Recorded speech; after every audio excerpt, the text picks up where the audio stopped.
भविष्य की जरूरतों को निवेश के माध्यम से पूरा किया जाता है। Hey everyone, I am Rohit Yadav. Guys, हमें पैसा सब कमाना सिखाते हैं, लेकिन पैसा बचाना कोई नहीं सिखाता।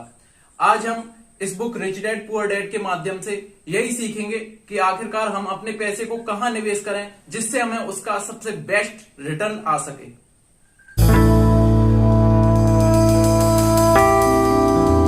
ये इस book rich dad poor dad का चैप्टर नंबर 3 है और इस चैप्टर का नेम है पैसे की समझ क्यों सिखानी जानी चाहिए। इसे एक रियल स्टोरी के बेस पर समझने की कोशिश करते हैं। एक बार 1923 में शिकागो में बहुत बड़े बड़े बिजनेसमैन इकट्ठे हुए थे एक बीच के पास, जिनमें सारे बिजनेसमैन बहुत ज्यादा अमीर थे। लेकिन 25 साल के बाद उनमें से लगभग 9 लोगों की मौत बहुत ज्यादा बुरी हालत में हुई थी। कोई कर्ज की वजह से मर गया, तो कोई दिवालियेपन की वजह से मर गया, और कोई गरीबी की वजह से मर गया, और कोई पागल होकर मर गया। तो यहां पर सवाल यह उठता है कि इतने अमीर लोगों की मौत इतनी बुरी हालात में कैसे हो सकती है। तो 1923 में इन लोगों की मीटिंग हुई थी और उसके बाद 1929 में मार्केट क्रैश हुआ था, और मार्केट क्रैश होने की वजह से इन 9 लोगों की हालत गड़बड़ा गई और इनका यह हाल हुआ था। तो इस घटना से हमें यह स्पष्ट होता है कि आप कितना पैसा कमाते हैं यह महत्वपूर्ण नहीं है, उसमें से आप अपने पास कितना पैसा रख पाते हैं यह महत्वपूर्ण है। इसे एक और उदाहरण से समझने की कोशिश करते हैं। आपने ऐसे हजारों लोगों की कहानियां सुनी होंगी जिनकी रातों रात करोड़ों रुपए की लॉटरी लग जाती है और उसके कुछ साल बाद उन्हें पुल के नीचे सोना पड़ता है। कहां सोना पड़ता है? पुल के नीचे सोना पड़ता है।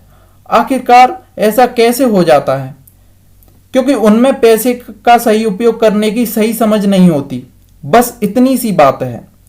देखो, पैसा तो हर कोई कमा लेता है, लेकिन उस पैसे का सही उपयोग करना हर किसी को नहीं आता। तो यहां पर सवाल यह उठता है कि पैसे का सही उपयोग कैसे करें। पैसे का सही उपयोग करने के लिए आपको सिर्फ 2 चीजों में अंतर पता होना बहुत ज्यादा जरूरी है। पहली है प्रॉपर्टी और दूसरी है रिस्पॉन्सिबिलिटी। यहां पर प्रॉपर्टी को संपत्ति भी बोलते हैं और रिस्पॉन्सिबिलिटी को दायित्व भी बोलते हैं। मैंने आसान भाषा में उन्हें प्रॉपर्टी और रिस्पॉन्सिबिलिटी बोला है। आज आपने कहीं इन दोनों में अंतर समझ लिया तो आपकी पैसे की समझ कई गुना तक बढ़ जाएगी। प्रॉपर्टी और रिस्पॉन्सिबिलिटी में अंतर इतना आसान है कि आप सोच भी नहीं सकते। ध्यान से सुनो, मैं बताता हूं। जो चीज आपकी जेब में पैसा डालती है उसे प्रॉपर्टी कहते हैं, और जो चीज आपकी जेब से पैसा निकालती है उसे रिस्पॉन्सिबिलिटी कहते हैं। अब आप बोलोगे इसमें कौन सी नई बात है, यह तो हमें पहले से ही पता था। तो जब आपको पहले से ही पता था तो क्यों आप हमेशा रिस्पॉन्सिबिलिटी या दायित्व खरीदते हैं, और क्यों आप जिंदगी भर पैसे की समस्या से जूझते रहते हैं?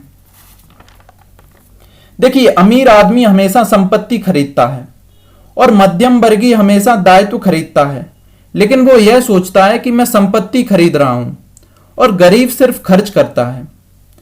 देखिए, अगर आप अपने आप को फाइनेंशियल सिक्योर बनाना चाहते हो तो आपको सिर्फ संपत्ति ही खरीदना चाहिए। अब समझ लेते हैं कि संपत्ति होती क्या है। बहुत से लोग अपने घर को अपनी संपत्ति समझते हैं। वह नहीं जानते कि घर उनका दायित्व है, ना कि उनकी संपत्ति। मान लो आज आपने कोई 25 लाख रुपए का घर खरीदा, तो इस बात की कोई गारंटी नहीं है कि कल उस घर के दाम बढ़ेंगे ही, और कल उस घर के दाम कम हो गए तो आप तो लॉस में चले गए। अब घर ले लिया है तो सादा घर में तो रहोगे नहीं, फिर उस घर का फर्नीचर का खर्चा और उस पर लगने वाला टैक्स, ऐसे आपकी जेब से पैसा निकलता ही रहता है। तो घर, कार, गहने यह सब दायित्व हैं, ना कि संपत्ति।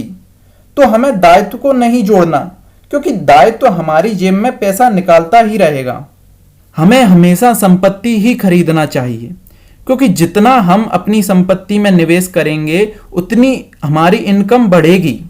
हमें बस यहां पर इतना सा समझना है कि हमें अपने दायित्व जैसे घर, कार, गहने लेने में जल्दबाजी नहीं करनी, क्योंकि अगर हम जल्द ही इन सब चीजों के चक्कर में पड़ गए तो हम चूहा दौड़ में फंस जाते हैं। हम अपने इस पैसे को अपनी संपत्ति में भी तो निवेश कर सकते हैं ना। और जिस दिन हमारा संपत्ति वाला कॉलम मजबूत हो गया, उसके बाद वहां से इतना रिटर्न आएगा, फिर उसके बेस पर हम कुछ भी खरीद सकते हैं। तो आशा करता हूं कि आपको संपत्ति और दायित्व में फर्क समझ में आ गया होगा। अगली वीडियो में हम इस बुक का नेक्स्ट चैप्टर डिस्कस करेंगे। जब तक के लिए वीडियो को शेयर करें और चैनल को सब्सक्राइब करें।